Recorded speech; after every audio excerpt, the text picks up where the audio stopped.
Oh my god. This is my first vlog. I can't imagine. Please watch guys hanggang matapos.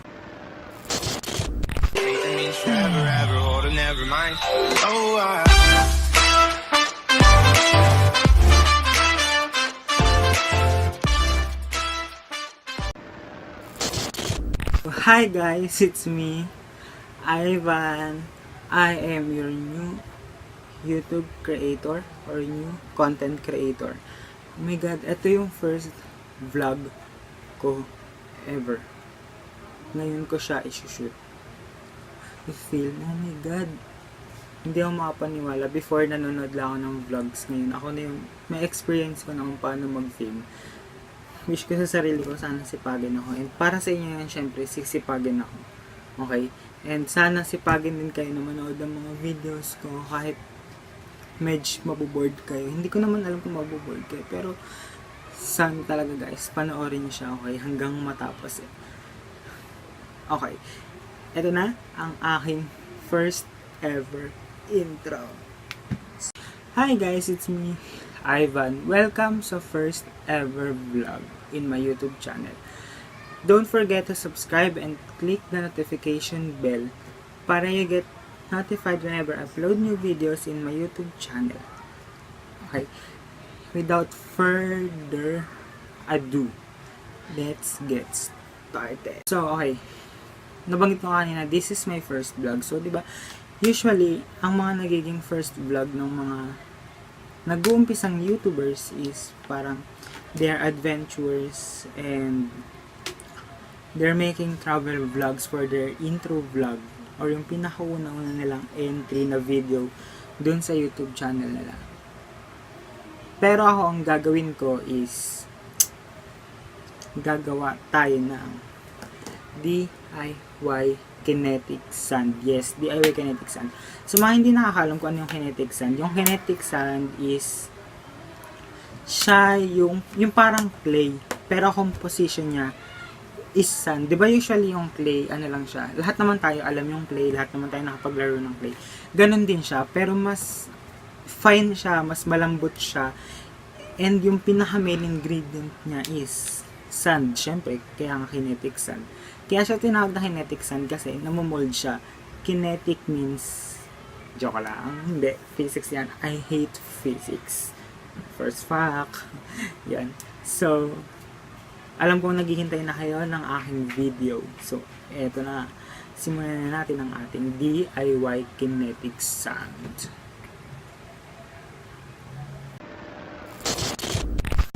But before we start our Kinetic Sand vlog, DIY Kinetic Sand, ito muna ang ating mga materials na gagamitin para sa ating vlog. First is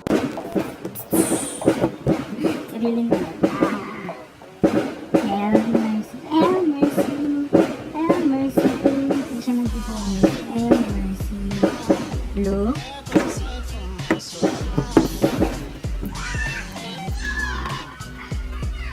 some poster colors, any color kung anong gusto nyo kulay. Then, syempre ang ating main ingredient, colored sand. Actually, colored siya kasi white na siya. Meron nabibili nito yung mga kulay sand talaga. Pwedeng yun na lang yung bilhin na mas prefer yun. Pero ito, since white naman siya, kukulay siya dun sa binili natin poster color. Then,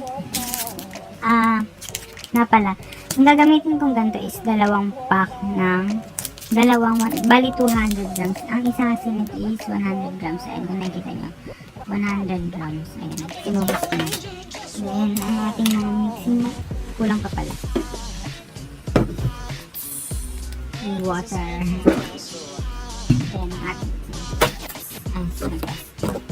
Mixing material.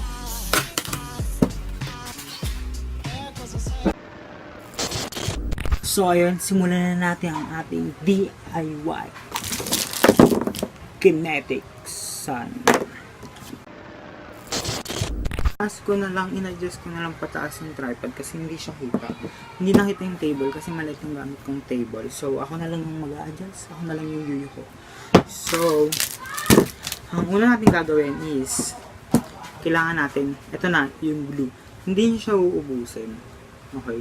Hindi nyo siya uubusin. Maglalagay lang kayo ng tamang amount dun sa ating container. Mga ganito kadami. Mga ganyang kadami. Ganito. Pwede na yun. Enough na yun. Then, mix nyo. Then, after, lagyan nyo siya ng water. Kunin nyo yung water, then, maglagay na lang kayo dito sa takip ng konting amount ng tubig. Mga ganito kadami. Kung hindi siya kita, mga ganyang kadami. Hindi ata siya nakikita. Basta, mga kalahati ng takip nung water bottle nyo. Pag ganito, yung mga tumblers, kalahati nung takip yung tubig. Then, mix it all together.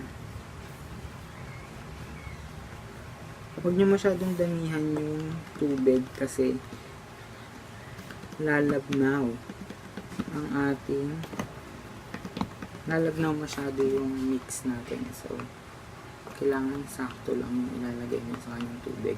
Ayan. Haluin nyo ng haluin, paikutin nyo yung parang ginawa nyo sa inyo. Pinaikot-ikot lang kayo. Joke lang. Next. Ayun. Di ba minimix nyo na siya? Anyways, may nalimutan ako sa inyong kanina na material na aking gagamitin para sa ating DIY Kinetic Sand. So, para, di ba, nagtubig na tayo, then glue. Para ma-form na siya as parang clay, kailangan gumamit kayo ng soap. Kahit anong soap. Kasi ngayon, ito yung gagamitin ko. Yung mild care na Lifebuoy. So, ganito. Yan, kunin yung mixture nyo. Ganito lang kadami yan. Ganito kadami yung ilalagay nyo. Kung gano'n kadami yung glue, ganun din dapat siya kadami. Para mamuo siya. Yan, mga ganyan lang. Yan. So, yan. Magiging, mapapansin nyo yan kapag minix nyo, mamumuo na siya.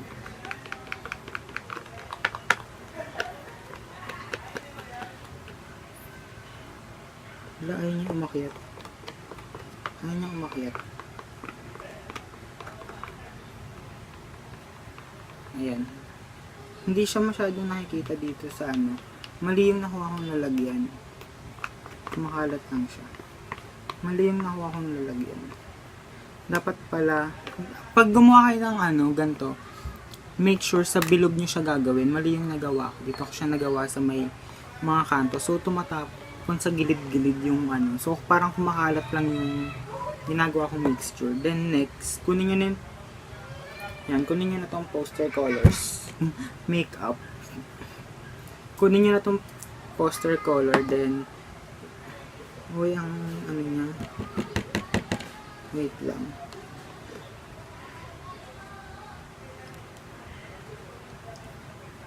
Ayan na siya. Maglagay lang din kayo ng tamang amount. Mga ganito. Ayan, yung tamang pang... Ay, gaga. Yung tamang pangkulay lang doon sa ating DIY na Kinetic Sand. Ayan. Papansin nyo ito mamaya mamumuno.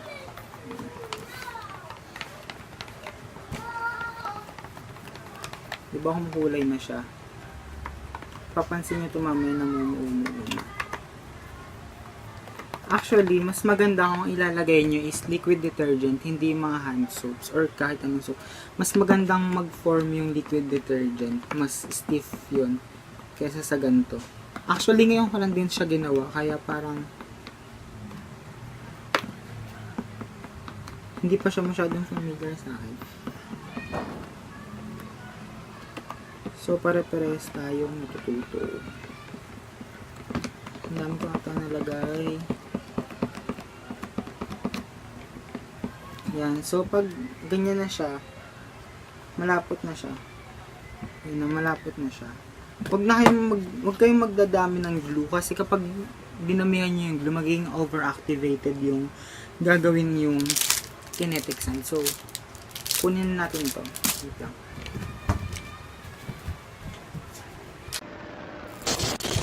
So, ayun guys. Hi, I'm back. So, ayun.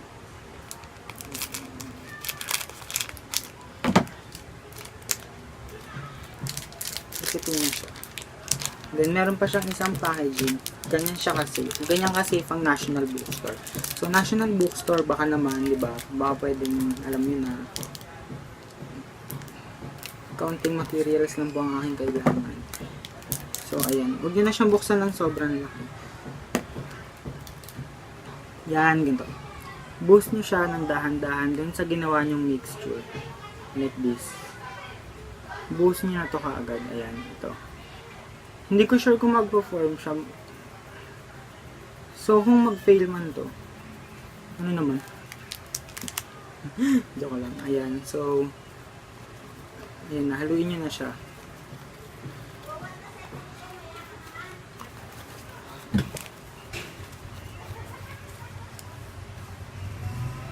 Feeling ko hindi siya ma-form.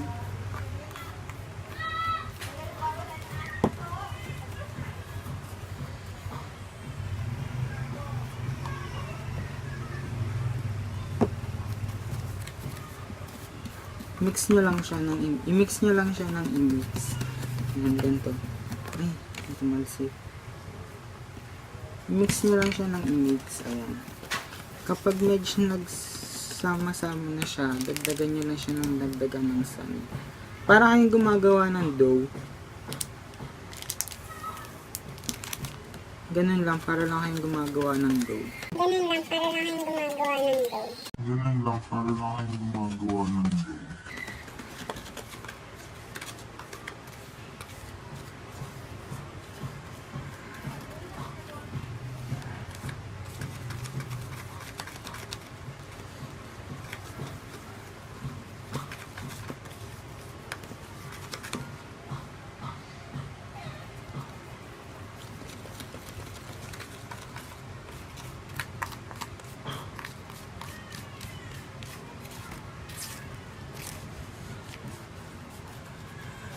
Kung hindi ko alam kung tama yung nagagawa ko.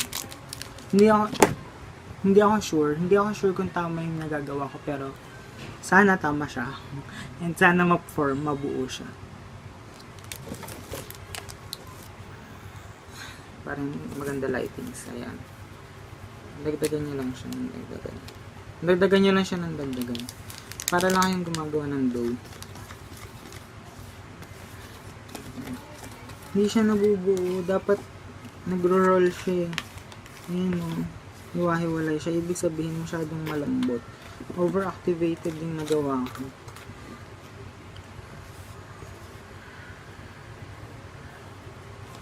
Ayan o. Hindi siya kumahapit siya sa kamay. So, dapat talaga dapat, ang gawin nyo na lang, liquid detergent yung gamitin nyo para mas okay siya. Pero go lang, ubusin na lang natin to. Hindi ko na isasama yung isa kasi feeling ko masasayang lang. So, therefore, I conclude na ba ako. So, ayan, inuubos ko na lang yung isang pack. Then, hindi ko na ilalagay yung isa kasi feeling ko masasayang siya. So, ayan, dinagdagan ko siya ng glue tsaka ng sabon. So, sana umayos siya. Pero feeling ko hindi na siya aayos.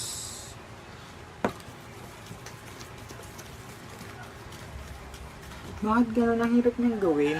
Hindi ko alam kung yung sand yung problema or yung mga materials. Kasi,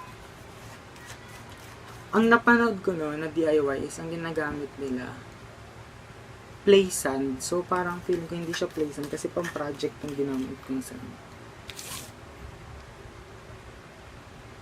So, kung may budget, why not play sand?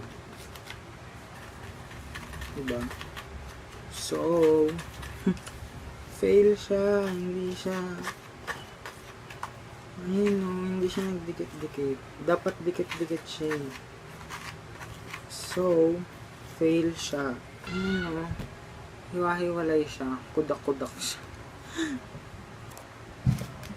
Look this. Ayan. Diba, hindi siya hindi siya buo. Dapat buo siya eh. Ayan. Mas mahirap pala siyang gawin kaysa sa kaysa sa slime. Mas madali pa rin gawin yung slime kaysa dito. Kasi yung slime, matatansya mo activated na siya or overactivated. Ito kasi, talagang huhulaan mo. Yung measure niya hindi eksakto. Kailangan magaling kang magtansya ng mga gagamitin mo ingredients or materials dito para sumakto siya. Dapat ito kasi, pagkalagay mo pa rin yung sand, sisipsipin na nung mixture yung sand din. Bubuo siya ng isang malaki. Tapos habang naglalagay ka ng sand, palaki siya ng palaki. Ito kasi, habang naglalagay ka ng sand, padami lang siya ng padami. So parang, binasa ko lang yung isang pack ng sand. So hindi ko na ito nilagay kasi masasayang. Kasi ito nga hindi, diba, hindi nag-activated. So, masasayang siya. So, this one is fail. So, ayun guys, fail yung nagawa nating DIY na sand clay. So, siguro sa mga susunod na DIY, sana mas maging maayos na siya. This is our first vlog, pero fail. Ang sakit.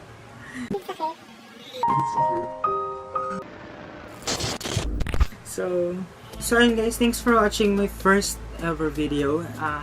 Kung meron kayong mga comments and suggestions, just put it down below and babasahin ko naman yun. Then, hit like kung gusto niyo yung failed kong DIY sand clay or kinetic sand. And sa mga susunod, don't worry guys, aayusin na natin yung vlog natin. Kasi actually, meron na akong mga naka-ready, pero surprise pa yun. Meron na akong mga naka-ready vlogs din. Parang ito lang yung ginawa kong intro video ko para sa inyo kasi ito yung maayos. Feeling ko naman maayos. Ayun nga. If you have comments and suggestions, lagay nyo lang sa baba and yun yung gagawin natin. Kung gusto nyo yun yung gagawin natin sa ating next vlog. Thanks for watching guys. I hope. Bye. Don't forget to subscribe and click the notification bell para magiging updated na kayo sa mga i-upload kong videos next time. Bye na talaga. Now I'm standing back from it, I finally see the pattern.